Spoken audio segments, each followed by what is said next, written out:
Instituto Nacional dos Povos Indígenas, México rumo ao Mictlán. Licenciado Adelfo Regino Montes. Diretor-geral do Instituto Nacional dos Povos Indígenas. TRA. Bertá Dimas Wacoes. Coordenadora-geral de Patrimônio Cultural e Educação Indígena. Itzel Maritza Garcia Licona. Diretora de Comunicação Social. Rumo ao Mictlán. Azélia Isabel Monterrubio Jiménez. Revisão de estilo. Vitória C.A. Rodrigues. Ilustração. Manuel Rodrigues Sanches. Design editorial. Jessica Itzel Valdespino Flores. Coordenação. Norberto Zamora Pérez. México, 2021. 1. Introdução. Uma das tradições mais importantes do México é o Dia dos Mortos, em 2 dias do ano, 1 e 2 de novembro, quando os lores das famílias mantêm um altar que vem sendo montado alguns dias antes, com flores, velas, papel, picado, comida, etc. Embora essa seja a forma como comemoramos hoje em dia, devemos lembrar que a celebração é mais antiga, de fato, remonta às nossas raízes pré-hispânicas, onde as oferendas eram diferentes. Na região central do que hoje é o México, onde ficava o antigo Império Mexica, acreditava-se que ao morrer, cada pessoa tinha um lugar específico para ir, sendo o mais conhecido o Mictlán. Mas, para poder chegar lá, o recém-falecido teria que passar por 9 casas, cada uma com alguma missão a cumprir, para poder seguir para a próxima. Neste conto, acompanharemos Sintiópio, um jovem mexica que teve que partir para a terra dos mortos antes de seus pais. Em seu leito de morte, seu pai lhe diz o que virá do outro lado e o quanto deve ser responsável em cada tarefa que tiver que realizar. 2. Rumo ao Mictlán. Já escurecia no vale quando o Tepatque saiu daquela casa. O diagnóstico foi o mesmo de todos os Tepatiani anteriores. Sintiópio estava deixando o mundo dos vivos. A viagem futura que aguardava o jovem havia começado alguns dias antes, quando um estranho cansaço não lhe permitiu sair de seu Petati. Yoltik, ao ver que o tempo com seu filho em breve acabaria, lhe deu uma última lição. Escute bem. Todos devem conhecer o percurso, pois assim se honra os senhores do Mictlán. Você passará por 9 casas, cada uma terá uma tarefa a cumprir, o engano não lhe servirá de nada, apenas a pureza de teu corpo e alma te permitirão seguir até teu destino. Pai, estou com medo. Não tens nada a temer, pois onde tu irás, também chegarei algum dia. E se eu me perder? Sintiópio exclamou novamente com medo e com uma voz muito mais baixa. Como poderias, se o caminho é o mesmo para todos? Com a voz calma de seu pai dando instruções, Sintiópio se acalmou e pouco tempo depois partiu do nosso mundo para começar sua jornada. 1 nome nauatl para médicos ou doutores. 2 nome nauatl para curandeiros. 3 pequeno deus do milho ou pequeno dono do milho. Milinho. 4 nome nauatl que significa aquele que vive. Itzcuintlan. Lugar dos cachorros. Quando voltar a abrir teus olhos, deverás estar em frente ao rio. Chiconauapan. Isso deve significar que a grande Tlaltecoitl aceitou seu corpo e o enviou ao início do caminho. A tontura de estar em um lugar e aparecer em outro, completamente diferente, fez com que Sintiópio caísse sentado a alguns metros da margem do rio. As palavras de seu pai ressoavam em sua cabeça, mas o que realmente o assustava era a exatidão delas. Ao seu redor havia muitas pessoas de diferentes idades, homens, mulheres e crianças, alguns com expressão de esperança. No entanto, os que mais chamaram sua atenção eram aqueles com olhar triste, que pouco a pouco iam deixando o lugar na direção oposta, perdendo-se entre a névoa dos arredores. O que eu possa te ensinar ou punir, não garante sua passagem pela primeira casa. Se Itzcuintli foi tratado com boa vida, ele intercederá por você e o guiará pelo rio. Caso contrário, seu destino será o mesmo daqueles que você verá caminhando sem rumo e sem conseguir se aproximar das águas. Um arrepio percorreu suas costas ao ouvir novamente as palavras de seu pai. Ser julgado em sua idade não era algo que lhe agradasse, mas diante do olhar dos grandes senhores nada estava oculto, e assim como crianças menores que ele se afastavam do local, também estavam aqueles que passavam com seus cães. Mais tranquilo, ele se levantou do chão e começou a caminhar ao longo da margem do rio. Havia tantos cães ali, das 3 cores em que se dividiam, como o pai lhe advertira, ajudando-o a reconhecer as pessoas que não sabiam a qual cão pertencer. Pedir ajuda. Os Xoloitzcuintlis negros e brancos sempre se recusariam a ajudar, já que os primeiros acabavam de terminar seu percurso e, portanto, estavam sujos, enquanto os brancos não apenas haviam feito sua viagem com outra pessoa, mas agora estavam limpos e não podiam se sujar novamente. Depois havia os de cor parda, aqueles que ainda não levavam ninguém, esperando por quem cuidou deles em vida ou defendendo aquela pessoa que os tratou bem quando estavam entre os humanos. 5 deusa da terra na cultura mexica. E 5. Sintiópio ficou olhando para um cachorro que lhe devolvia o olhar enquanto balançava sua cauda sem pelos. Ambos se reconheceram e de repente vieram as lembranças de Itzcuintli chegando como um presente surpresa, escondido em um saco que seu pai trouxe desde Tlatelolco. Toda vez que não gostava da comida da mãe, a dava de presente ao seu amigo de 4 patas, ou todas as tardes, no lago perto de sua casa, passavam o tempo correndo, nadando ou jogando um graveto. Quando seu cachorro morreu, o que mais sentiu falta foi da forma como ele o recebia todas as tardes depois de fazer suas tarefas. O filhote corria e pulava para ficar aninhado nos braços de Sintiópio, exatamente como estavam agora depois de tanto tempo sem se ver. Itz, não acredito, você está saudável e forte novamente. O cachorro desceu dos braços de seu dono, correu alguns metros e voltou com uma sacola que lhe entregou. Sintiópio a pegou e examinou o que havia dentro. Oh, são as coisas que meu pai colocou como oferenda, não é? Perguntou a Itz. Nunca diga a ele que as perdi, por favor. Dizia enquanto com uma mão acariciava atrás das orelhas, e com a outra tentava tirar algo daquela bolsa. Encontrou a corda de algodão branco e a colocou ao redor do pescoço de Itzcuintli. O cachorro, orgulhoso de sua nova coleira, fez festas aos pés de Sintiópio, depois se virou dando as costas ao dono e olhou fixamente para o rio. Passaram-se alguns minutos até que seus olhos se iluminaram. Aos poucos o cachorro começou a crescer de tamanho e finalmente se deitou aos pés de Sintiópio, convidando-o a subir em seu dorso. Pronto foram as únicas palavras que o Xoloitzcuintli precisou antes de mergulhar na água. Sua viagem apenas começava, mas com os conselhos de seu pai e de Itz, ele havia conseguido percorrer seu primeiro trecho. 7. Tepectlimona Mictlán segunda as colinas que se encontram. Quando você tocar novamente o solo, terá que esperar um pouco até que a névoa se dissipe. Itzcuintli poderá continuar com você, se assim desejar, mas não será sua obrigação ajudá-lo a se livrar de cada tarefa. Ambos saíram para a terra para se secar enquanto o caminho se tornava visível.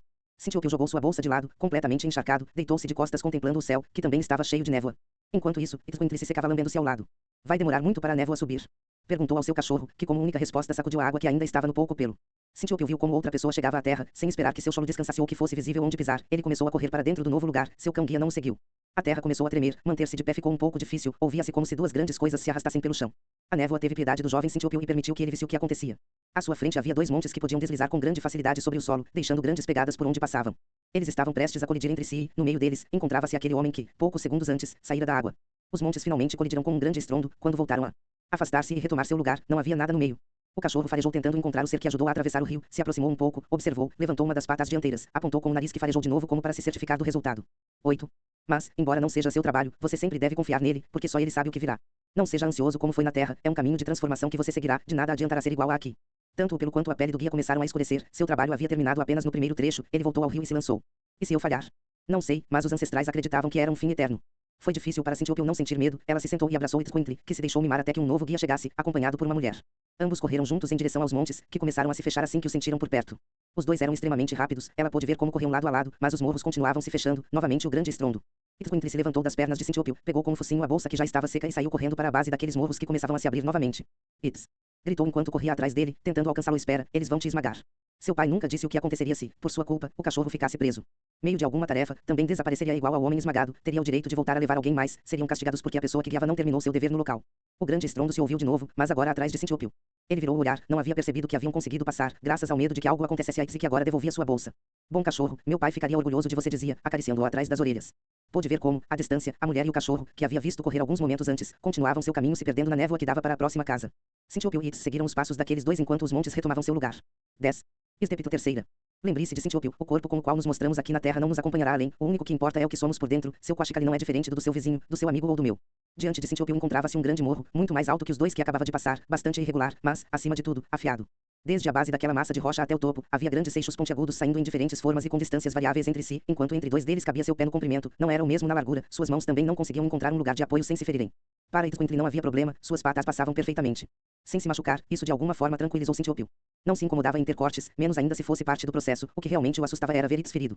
Mais tranquilo, concentrou-se no novo desafio, tentou subir como faria em qualquer caminho inclinado, o corpo ligeiramente inclinado para frente, apoiando apenas as pontas dos pés, sua técnica não funcionou, mal tocou algumas pedras de sílex, estas atravessaram sua pele e, desequilibrado, caiu de cara no chão.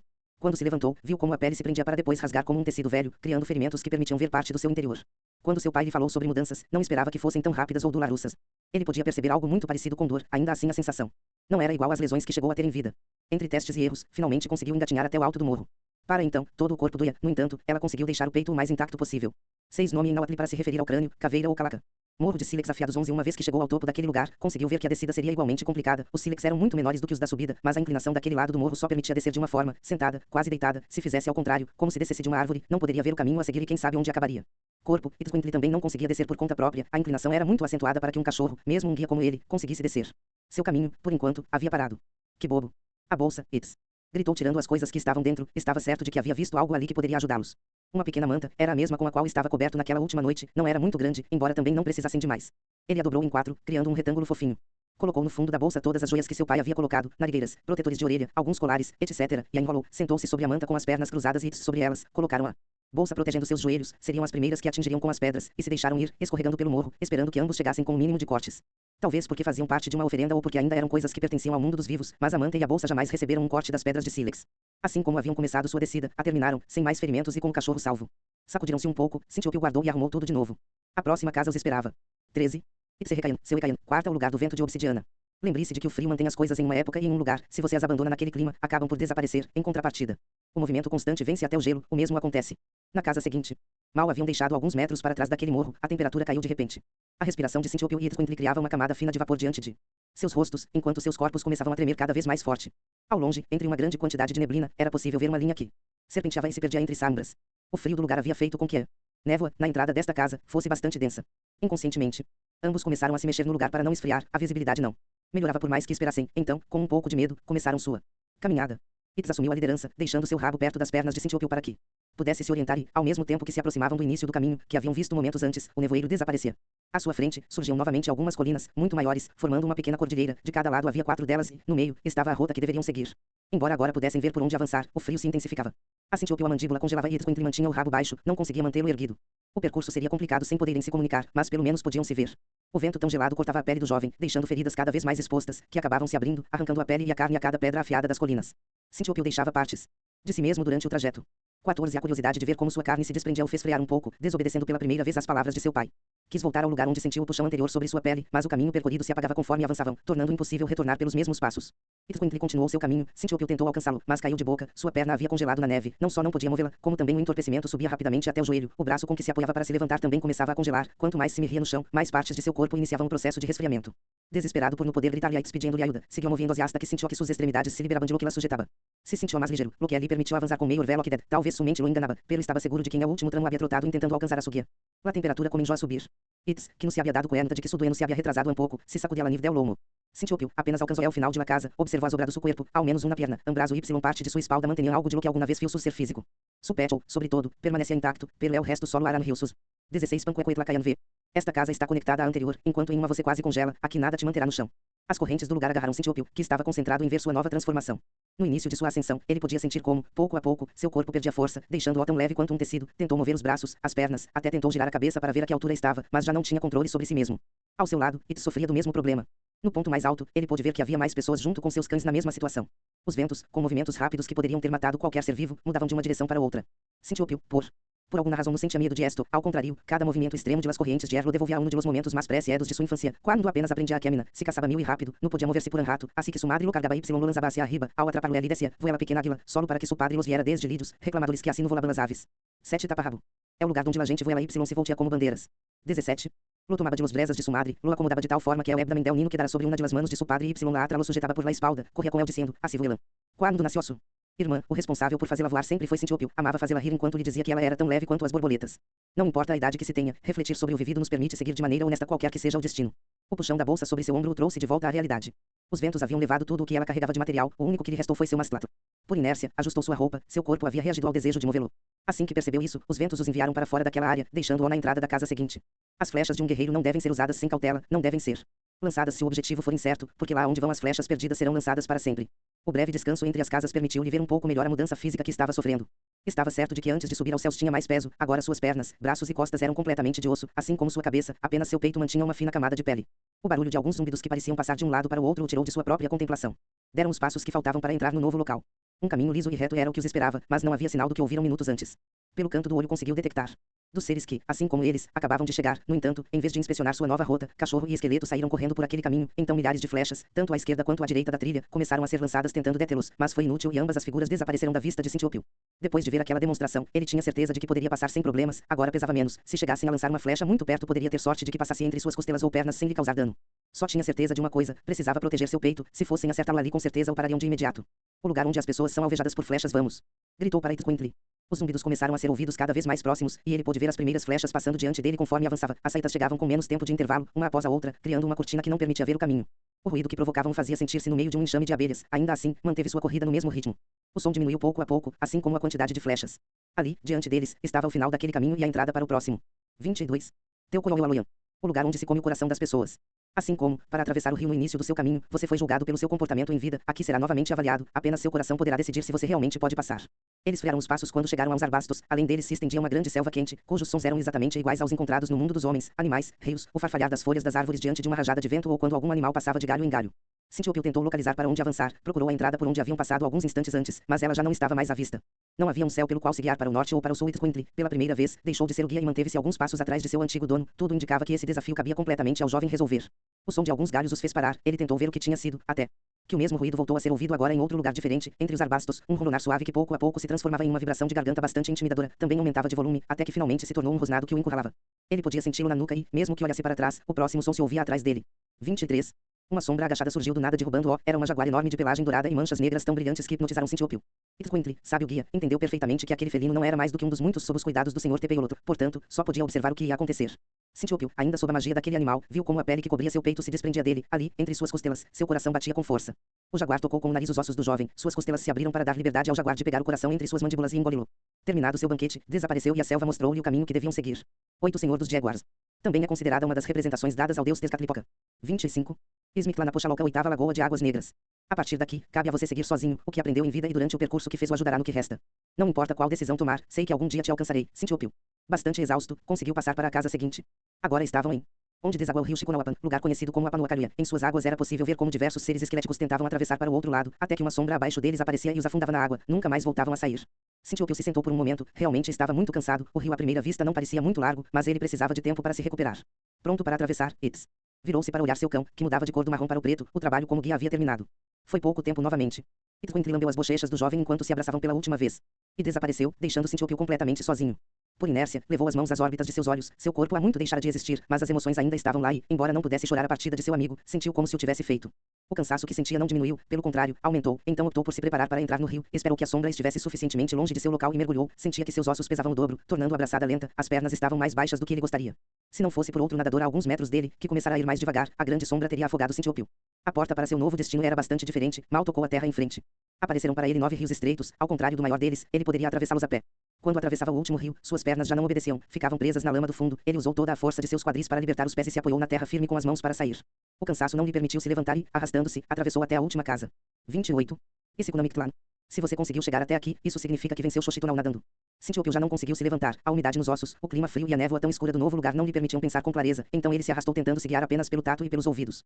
Ele soube que se ele havia se afastado do rio ao ouvir que o curso da água estava cada vez mais longe, sentou-se e tentou se apoiar em qualquer coisa que pudesse sentir com as mãos, ficando ali. Nesse ponto, seus ossos pesavam demais junto com as lembranças de sua vida que chegavam todas ao mesmo tempo, sem deixá-lo escolher uma. Como naquela ocasião, quando se machucou pela primeira vez. Foi com a mãe a Tlatelolco para comprar algumas coisas para a casa, quis carregar as compras como fazia seu pai, com um amarrado na cabeça, mas por não dominar bem a técnica, acabou com uma dor nas costas por dias, ou uma das tantas vezes em que cuidava da irmãzinha e, em um descuido, a perdeu de vista em sua própria casa. Sem esquecer a vez em que ambos se culparam pelas coisas que estavam quebradas. Mas nem todas as lembranças eram ruins, ele também podia se lembrar de quando saíam para caminhar em família e depois jantavam juntos em casa enquanto o pai contava histórias. Às vezes em que podia brincar com alguns de seus amigos da vizinhança ou quando saía para brincar com Its. No meio de seus pensamentos confusos, tinha uma ideia fixa, teria gostado de ver seu cachorro completamente branco ao lado dos outros cães que não só já haviam feito seu trabalho, mas que estavam completamente limpos. 9 iguanas gigantes submersa nas águas negras do Apanuacaruia. 29. A névoa desapareceu, diante dele estavam os senhores do Mictlan, estendendo a cada um deles uma mão para se levantar. Mictlatecutli puxou para frente, colocou sua mão sobre a cabeça de Sintiopiu e tomou do jovem tudo aquilo que aprendeu em vida. Ao terminar, Mictecacihuatl segurou e colocou seu dedo indicador na testa do recém-chegado, buscando sua última lembrança. Pai, o que acontece depois? Existem muitas ideias sobre o que pode acontecer lá, mas apenas os senhores do Mictlan sabem para onde você irá. Que ruim. Você queria ir para algum lugar em especial? Não, eu gostaria de poder ver os pós do sol daqui do outro lado. Sentiu como se fosse lançado ao ar. Quando abriu os olhos novamente, lá estava, um pôr do sol igual aos que costumava ver fora de sua casa. O horizonte com tons avermelhados no alto, amarelos mais abaixo e os morros ao longe já escuros, quase negros diante dos últimos raios de sol que se retirava por detrás deles. As águas do grande lago de Texcoco pareciam douradas, e então ele pôde ouvir as últimas palavras de seu pai antes de fechar os olhos para o mundo dos vivos. Sintiopiu, quando você chegar ao fim, terão se passado um pouco mais de 4 anos, não importa para onde você vá ou qual seja seu destino, pequeno, lembre-se de que você sempre será um grande orgulho para sua família. Sintiopiu estava deitado, admirando o pôr do sol quando um cheiro familiar o distraiu. Ele não conseguia se lembrar de quando ou onde havia tido contato com esse aroma, mas conforme o tempo passava, ele se intensificava, preenchendo completamente seu local de descanso. A curiosidade de saber de onde vinha aquele perfume era forte demais, então ele foi em busca de sua origem. Alguns passos o levaram até uma enorme quantidade de seres esqueléticos como ele. À sua frente, sentados em seus tronos, estavam os senhores do Mictlan, cada um guardando um lado de uma grande entrada, protegida por um tecido de onde saía, pelas frestas, a fragrância que o havia obrigado a abandonar seu lugar. Um calor que há muito não sentia invadiu as pernas de Sintiopiu. Ao baixar o olhar, percebeu que seu antigo corpo começava a reaparecer sobre seus ossos, e o mesmo acontecia com cada um dos que estavam ao seu lado.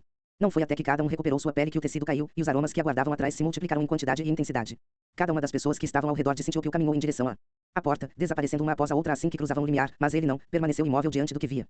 Mictecacihuatl, ao vê-lo hesitar, baixou a mão depositando uma bola branca que se movia levemente aos pés do jovem. 32. Its? Perguntou com um grande sorriso. Lá estava, seu último desejo realizado depois de muito por aquela mesma senhora do Mictlan. Agradeceu com uma reverência e juntos atravessaram a porta.